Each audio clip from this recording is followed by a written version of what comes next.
Hi, this is Roger, thanks for dropping by. It seems like quite a while since I've actually stood in front of the camera. It's probably not, it's just my imagination. Before we get into the video today I'm going to look at my Masdevallias as I water them, so that's what the main part of the video is going to be. But before we start, there's some things going on. You remember I said that the intercom doesn't work, which means when people visit, you know, I know they're out there but I can't see them on the camera, I can't speak to them, the intercom doesn't work basically.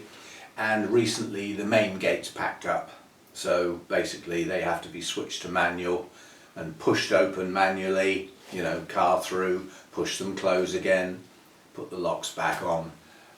It's not on, next door agree it's not on. Contacted the guy that's moved out, and he was reasonably helpful, apart from the fact he was supposed to fix that before he left and didn't, and has no intention of doing so. So it's down to us to sort it out. But what he did give me was, he said, you need to contact this guy who knows all about the gates. And I've now read into that guy said, I did this, I did that, I did so and so. What he meant in the real terms is he paid people to do these things. He did next to nothing. And that includes, he told me, and I misheard, he said, I set all this up, all the security system, you know, and the gates and everything like that. What he actually said was I had all this done, which meant somebody else installed it all. And that's the guy he said I need to speak to. So, but he said he's really difficult to get hold of. You think that through. Why was he difficult to get hold of? Because he was being pestered to do something as a favour. Well, he's a businessman. He's supposed to be making money. He's supposed to be earning a living, not, you know, spending half a day or a day mucking about for nothing. So that's why he was difficult to get hold of. I sent him an email on the contact from his website, and I got an answer within an hour. And he's coming at 9 o'clock on Monday. So it's arranged. I've agreed with next door that it needs doing, and we'll share the cost, whatever it might be. I do have a horrible fear that the control box on the gate post outside, which works the intercom, contains the camera, has the code for the side gate, all those things are built into this unit. I got a feeling that might have to be renewed. That could be quite expensive, unfortunately. The problem with the main gates is going to be something relatively simple. The power is there because the power is on the side gate, the power is on the sensors, you can see the little red light. The only thing that isn't working is the main gates. And if it's something to do with a motor, then the chances of both of them going at the same time are zero. One would go, yeah, so one gate would open and the other one wouldn't, that sort of thing. And at the moment they both don't work.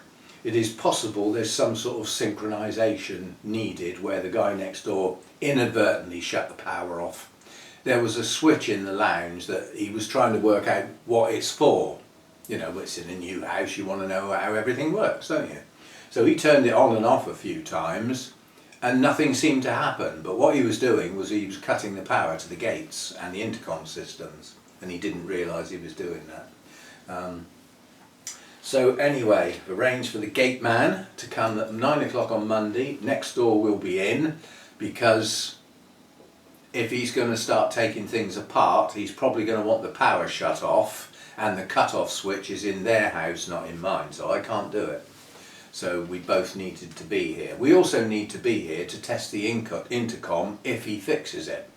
I suspect it will probably need a new unit, which means he'll probably have to go away and come back again. Anyway, so that's what's going on out there.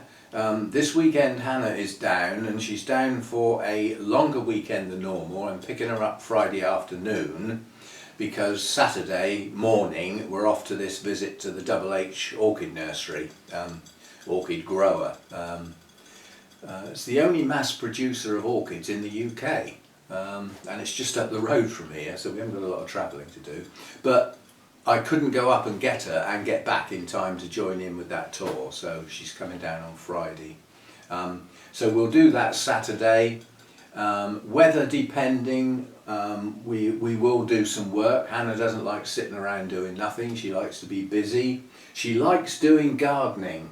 Now the garden at the moment is a mess. It looks awful because all the leaves are coming down and small branches out of that tree.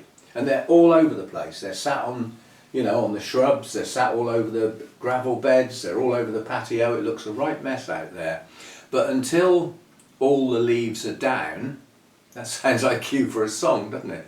All the leaves are down, yeah, it even rhymes. I'm not singing it. But yeah, until, I mean, last year quite a few of the leaves came down and everything, and then we had a massive storm that virtually stripped the tree, which was wonderful because it meant one clear up and the job was done. But we may do some stuff in the garden.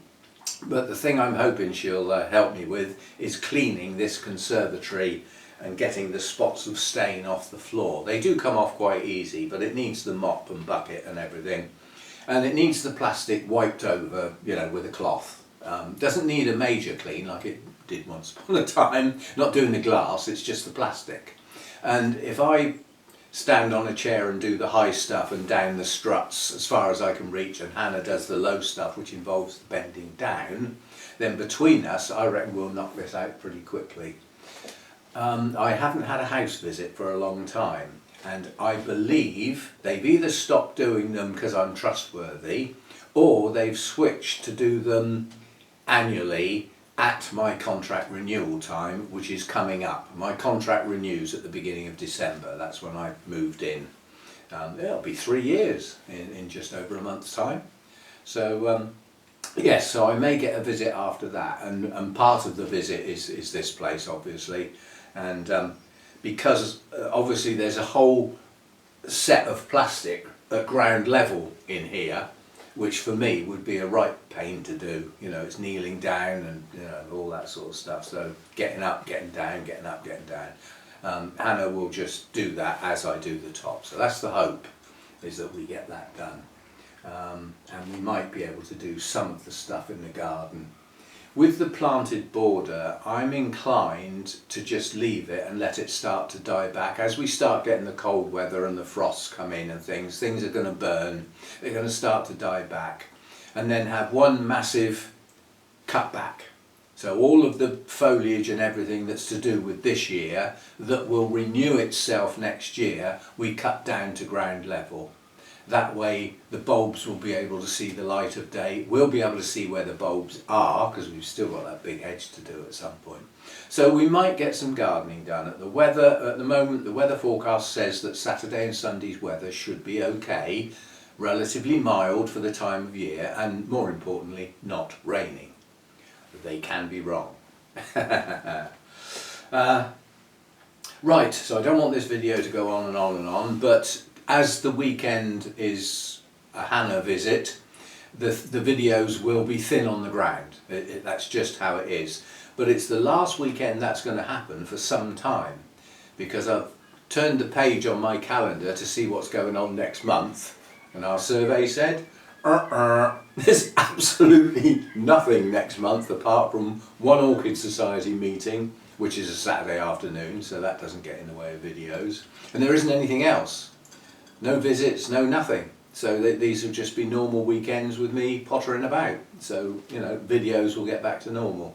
Hannah will probably come down once more before Christmas, which will be towards the end of November, like 4 weeks' time, something like that. But apart from that, there's nothing in the calendar. Apart from, I had to go for a blood test, you know, to do with the heart stuff and everything. But I had a look at the results on my medical record, and I've got one borderline result, and the comment by the GP that looks at the results of the blood test and everything like that actually says redo test. So I got a text through with a, you know, you click on a link and book another blood test.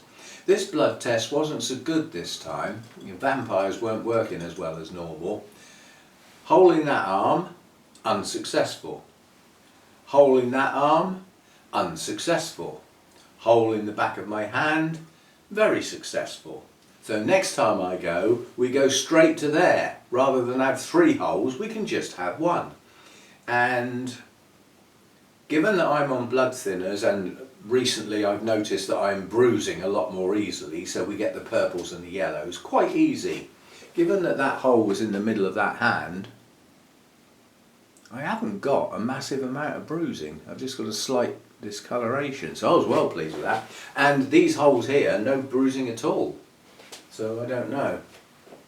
The other thing that's a trifle worrying, but I'll deal with it. If I have to go into the surgery, I will. But I renew my prescription online. You know, I just go in and, you know, I just request a renewal. That request goes to a GP who authorises it. They let the pharmacy know that's just round the corner, and they let me know when my prescription's ready. That's how it works. And I had a look at renewing while I was in there looking at my medical records, because it's a bit of a faff to get in there. So I thought we'll have a look at that while we're looking at the blood test results. And only one of my medications was on the renewal. I went into the page, you know, renew prescription, and it only had one. It had the blood thinners, but it didn't have the beta blockers. Now, whether as a result of the form I filled in and the result of that blood test they've decided I don't need to take those, which is good, that's one less. I mean, that was only one a day, it wasn't a big deal. But yes, maybe they've decided I don't need to take that anymore, which is good. But I will inquire about that. I didn't renew. I thought we'll leave it in case there's, in case it's halfway through doing something or other. So in a couple of days' time I'll go in and go to renew it, and if there's only one there, I won't renew it. I'll take a visit to the surgery and see if I can sort it out, you know, over the counter, see if we can sort out why it's actually, you know, one's been taken away. And if it's been authorised that I don't need to take it, that's fine. You know, then I'll just renew the other one. But the problem I've got is that I don't need to renew both of the medications, because one of them I've got loads, and the other one's starting to get a bit to the point where it needs to be renewed. But that's the one they've taken off. So, you know, if I'm not supposed to take that anymore, then I'll probably just use up the ones I've got. Nobody's told me to stop taking them, you know. But I need to check that out. It's a little bit of a problem. Right, so we'll have a look at the Masdevallias. There aren't many, and the idea is I'm going to get them all out. So there's only 8, and they're small. So I'll get them all out onto the workbench, and then we'll have a look at each one in turn, and I can then water it and then put it to one side. Otherwise I've got to keep walking off camera to get another plant and everything. So we'll get them all out, so I'll do that. And we'll just have a look at them. And while we're looking at them, I want to talk about winter watering. Now you might sort of think, well, you don't need to discuss watering with Masdevallias, they're supposed to stay moist, aren't they? You know, like I've said before, when you water a plant, it's soaking wet. That's not moist, that's wet. There is a difference. So we'll have a chat about that. Anyway, I'll shut down, sort the plants out, and I'll be back. Well, it's difficult to know where to sort of position the camera. Now we've just had a bit of an accident, which means there's quite a bit of bark all over my work table, and the plant that's guilty of causing the accident, because it slipped out of my hand and dropped in the middle of this lot, will be dealt with last because it needs dealing with a little bit different to the others. Now I've put my scissors in the rubbing alcohol. There's a couple of these that need hooking out. Now this is not my worst one, but it probably is. It's not growing very well at all. Most of the plant is dead. There's no sign of life here. This is the only place where there is a sign of life. And I don't see active roots down in the pot. So whether this will survive long term, I don't know. It's currently very dry, not bone dry, but quite dry. Just a little hint of moisture in that, not a lot. So it's going to get a trickle. It's a flush this time, so I don't have to worry about mixing up. I just need to get a bit in the bowl. We only put a little bit in, and then as it uses up we can top it up with fresh.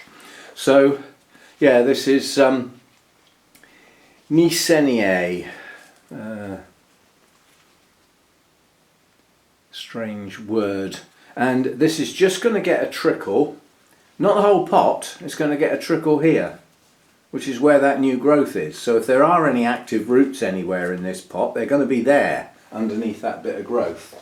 So we will just put a little bit of water in that area, watching very carefully through the clear pot to see how far down it goes. And it's already gone down to the bottom, so that's all that's going to get, that tiny little bit of water. So that's that one done. Now, why are we being very, very careful with Masdevallias when they have to stay moist? Like I said, there is a difference between moist and soaking wet. We've got a plant up the back here that just will not stand up. I'm gonna have to, I might do that one next. Get it out of the way. Once it's been watered, it will stand up. Right, now this is Masdevallia Prince Charming. This is growing fine. This is doing okay. It's been repotted. It's in the small bark perlite and sphagnum moss. It has a pot full of roots. This one's doing fine, but look at it. Look at the colour of that moss. This pot is still wet. That hasn't had any water for 10 days. It's still wet. And this is the problem you get at this time of year. You get it into your head for the last 5 or 6 months, you know, you've had the warmer temperatures, you've had the longer days, and things are growing well, hopefully. Well, this now isn't growing well. It's probably stopped growing altogether because the days are so short. It's not using up the water because it's not putting on much new growth, if any. I'm just checking round, is there actually any new growth? There's no new growths coming from the base. This is the latest growth here. Yeah, hasn't matured yet. Its leaf is not up to full size. So there's an element of growth going on, but it's minimal. So that one doesn't get watered. This is the problem you've got at this time of year. If I put water in there now, that'll be wringing wet. And bearing in mind it didn't dry for the last 10 days, how long do you think it's going to take to head towards dryness if I water it again? These are the things that go wrong if you get into a watering routine and don't look and think at the time you pick up the water. No water for that one. But it's growing okay, it's a nice plant. We'll give it that. So I'm just picking all the bits of media out of the various places where it all bounced up in the air. Right, we'll do this one next because it refuses to stand up and it's going to knock something else over if we're not careful. This is my best plant. It's a very strong, vigorous grower, this one. There's masses of new growths on here, but if we check the base of the plant, guess what? The new growths have almost stopped. Now if you come to this area here, there's a new growth here pushing on, another one next to it. So there is some growth going on, but we haven't got masses of new shoots coming out of the base anymore. But what we do have is virtually dry compost. We have many growths still growing, heading towards maturity.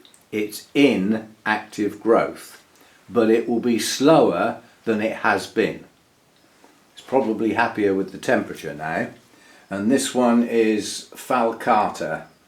I've got a feeling that's a primary cross, but I'm not sure. And I certainly haven't written it down as that. But this is quite dry now. And at this time of year, even though that's a Masdevallia, I'm quite happy with that. It's growing well. And this is what I try and do to it every time. So in the summer, to get it into that state from being absolutely soaking wet, having just been watered, would probably only take 6 or 7 days. This time of year it's going to take at least 10 days, and it might even miss its next watering. but this one needs a good watering. So this one will get a soak. Whoops. And I need a bit more in here because we're struggling to pick up enough each time.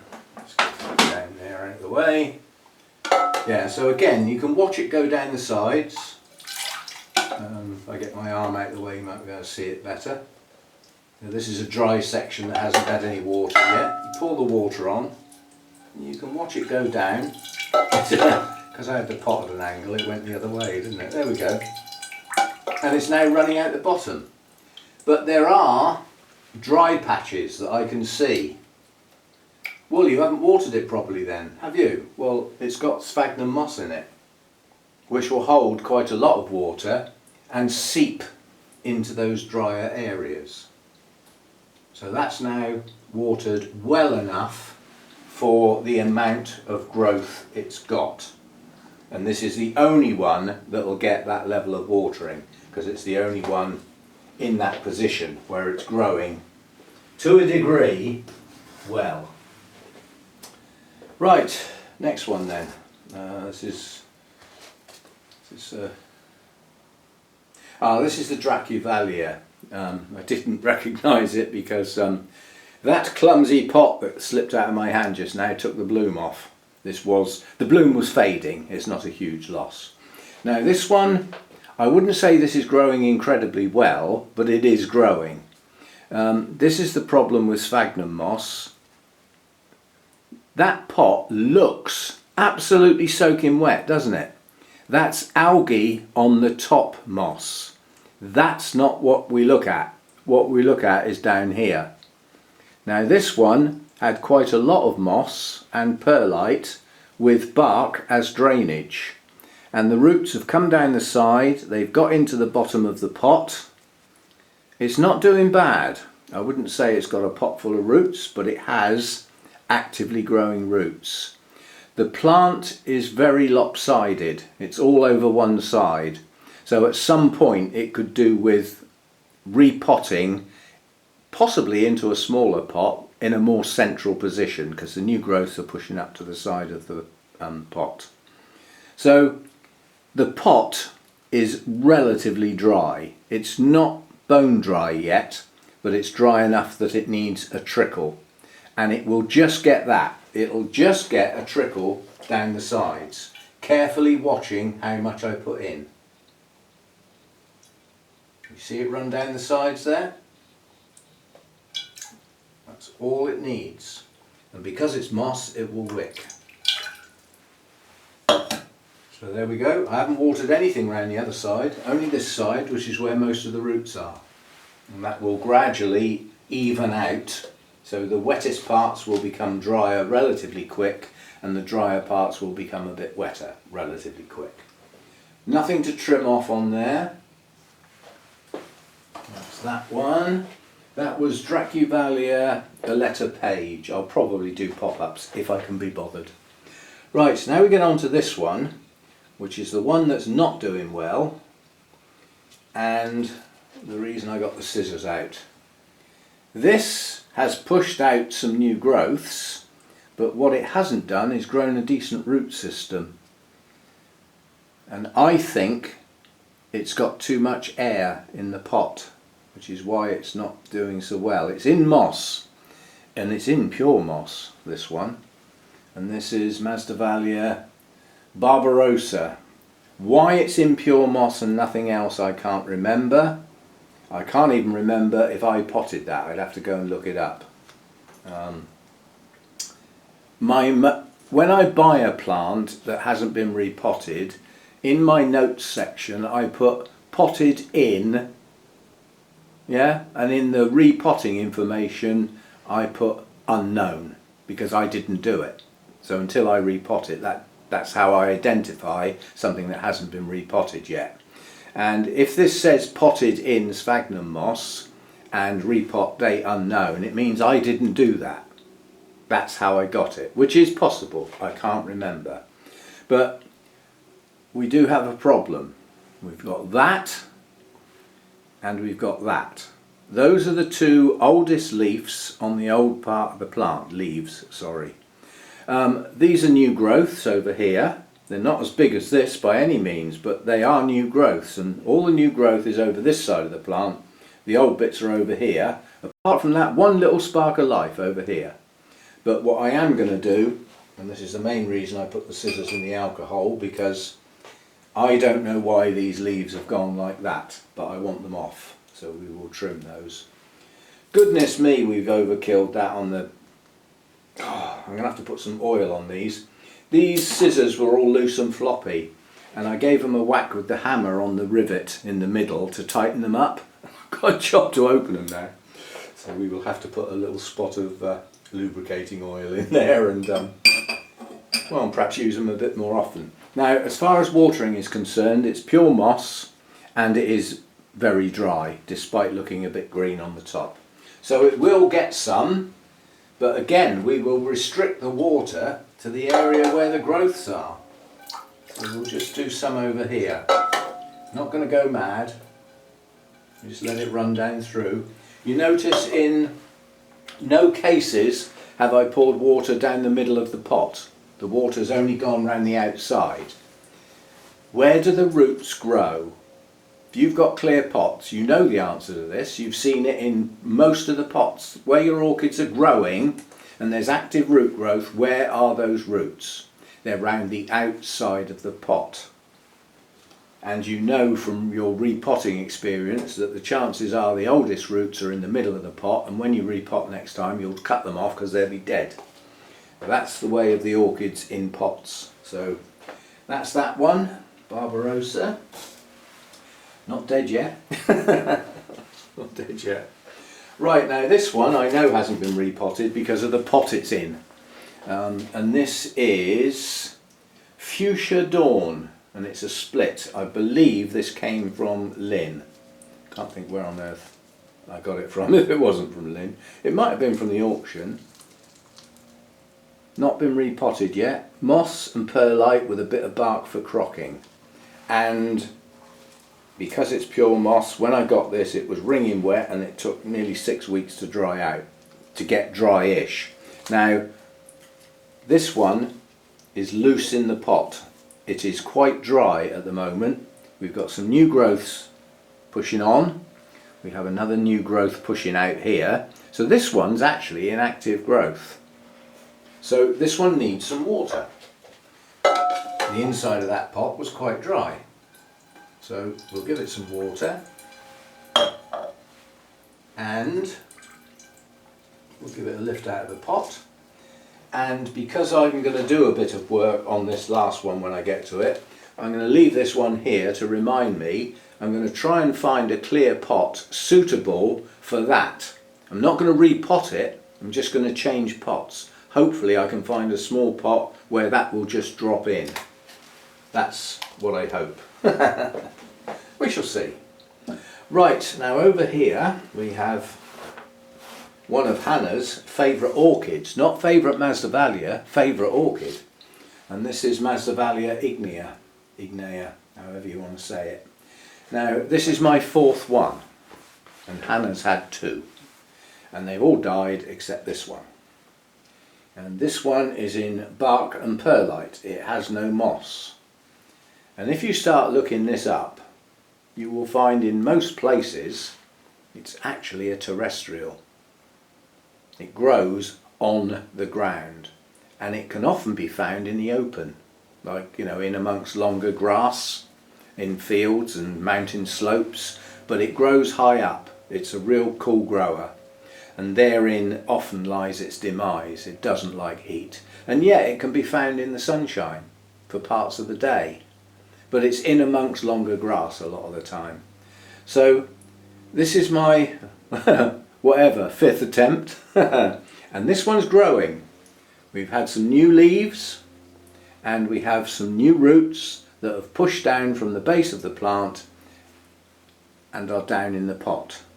So far so good. It's being reasonably successful. As I said, I've had miserable failures. Oh, that's the humidifier just come on. So this is in bark and perlite. it is very slightly damp.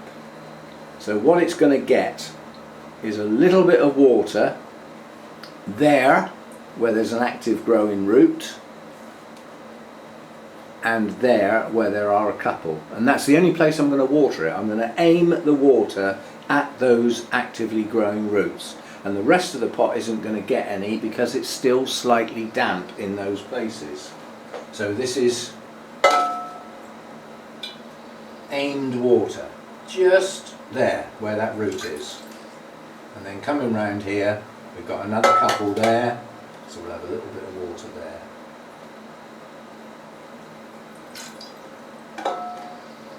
And a tiny little bit there where that nice big one is. Now that's probably ended up putting a trickle round most of the edge of the pot, but there are still some dryish bits that haven't had any water, and I'm happy to water like this when I water these. Now these are part of my, what I call my cooler shadier set, but they are, you know, a separate genus effectively, which is what I wanted to do today. But to complete this watering session I've still got to do my Restrepias and my Odontoglossum types, which have now got an addition.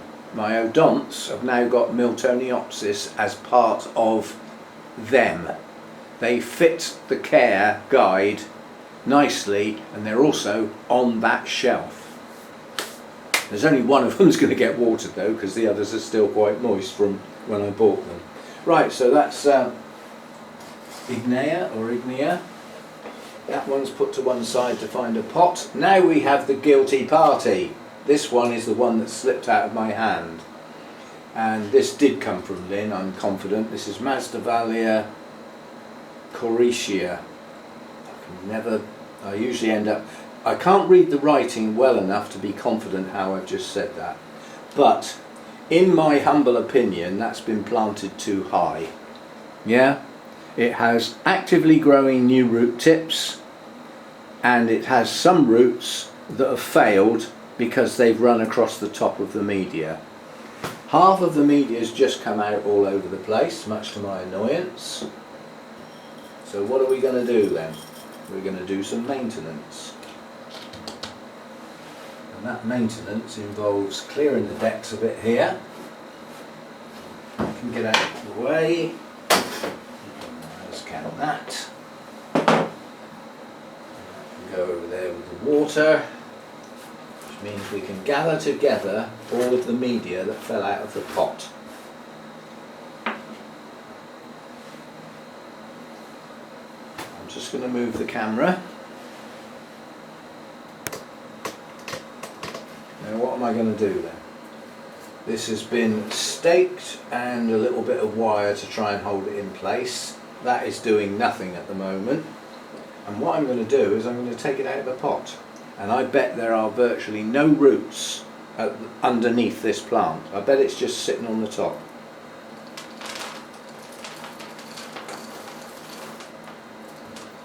Well, it does have some long roots, and it does have some new roots that have pushed down into the pot, and these roots are functional, most of them, but not all of them.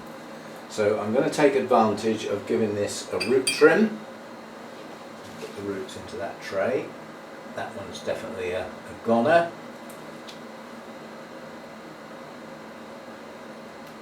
So is that one. Most of these are okay. Oh, these scissors are awful. They're really tight. That one's gone. Not too many. That little set have gone. There's a set of 3 there. They're all gone, clustered together. Those scissors down there, uncomfortable. That one. I think that'll do. It's non-essential work this, it's just to tidy up. Right. Now the next question is, do I like this in a clay pot? And the simple answer is no, I don't. Because I can't see what's going on, I can't see whether it's wet. Now it's been potted in grow stones, charcoal and what looks like small bark, although there is various sizes of bark. There's nothing wrong with the media. This hasn't been in that pot that long. It was a division when Lynn gave it to me.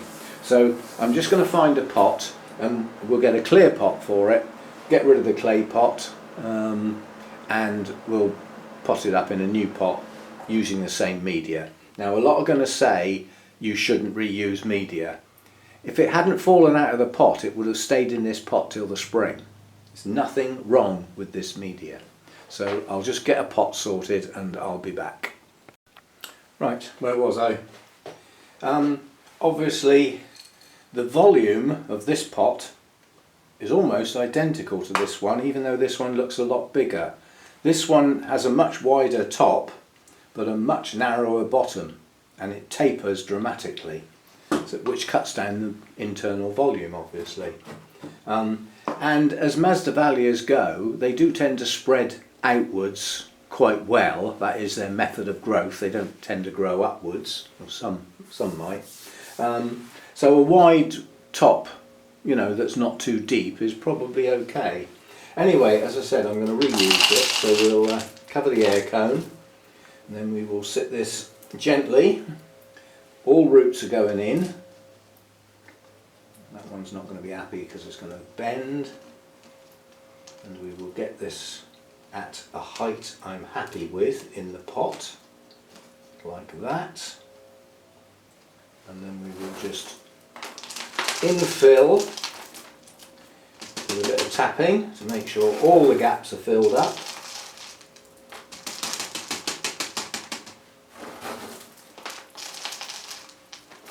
I know I'm only going down one side, but because this is dry, the tapping is actually getting it all around the pot. But now we'll come around the other side. And as I said, it doesn't pay to bury the base of Masdevallias, it really doesn't. Very, very loose moss you might get away with. If something's very actively growing, but as I said, this time of year everything is slowing down due to the short days. Yeah, and with Masdevallias it's got very little, if anything, to do with the temperature. It's to do with the short days, and they slow down, if not stop. So what we've got now is we've got the base of the plant sat on what is a media type that will dry relatively quickly with exposure to the air. Exposure to the air is achieved by the top of the pot. So the top of the pot will dry fastest.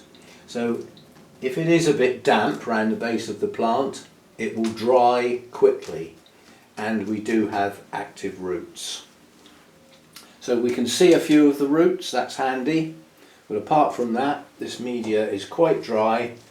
It's now had a media change, so all of the contact that these roots had has been broken. Yeah? Now that doesn't, you notice the media wasn't stuck to the roots, so they weren't attaching to that media, but they were touching it. Yeah? Well, the media is now going to be touching the roots in different places, and possibly some of the same places, but it's different. So this is going to get a good water. There were actively growing roots and new roots coming down from the base of the plant. So let's give them a chance to go. I'm going to keep the same labels. In fact, I'm not. I'm going to keep, that's Lynn's history. Yeah? So it was split into 5 on the 29th of the 12th, 1920. And then this split was done on the 8th of the 9th, 23. And I would have got it probably not that long after that. So we'll keep that history, it's not doing any harm, but I'm going to replace that with one I can read each time, because every time I come to read that word I fail. So we will replace that label, get a new one for it. And now it wants some water, so we will get on and do that. Now, need a bit more. As I said, this isn't the end of the watering section, this is just the Masdevallia bits. They're all on the same shelf. So they all get done at the same time. and then we'll see how this one does. I think with the roots now, as soon as the roots start to grow, they will get in the media immediately. I think that's going to help it push on.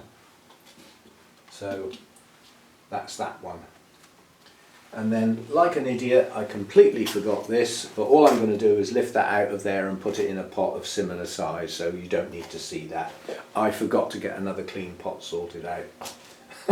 Some people would say, why don't you wash all your pots when they're ready to go? Because I can't be bothered. Simple answer to that. And the mess it will make in the kitchen. And the amount of repotting I've got to do between now and the spring is negligible, and washing up one pot at a time is not a big deal. I quite enjoy doing 1 or 2 pots, you know, drying them off, bringing them back in. Anyway, that's it for today. As I said, I don't know what videos are going to be coming up now, but what I will do is the new plants I got at the weekend at Burnham's, the Miltonias. One of them was partly open. So I'm just going to get the camera down because it's fully open now, and we'll have a look at that. And some of the other buds are opening now as well. This is the Her Alexander, and the one that we looked at the weekend was like this. Well, we now have one fully open. Now that's what it looks like. And if you have a look at yesterday's video, which is the video clips I took at Burnham's, the very last bloom that I filmed in that video is this one. So if you want to see what this one's going to look like, have a look at yesterday's video. If you haven't watched it, watch it. If you have, then flip to the end, and this Miltoniopsis is the one that's in the last clip. So there we go, and I'll see you next time. Thanks for dropping by.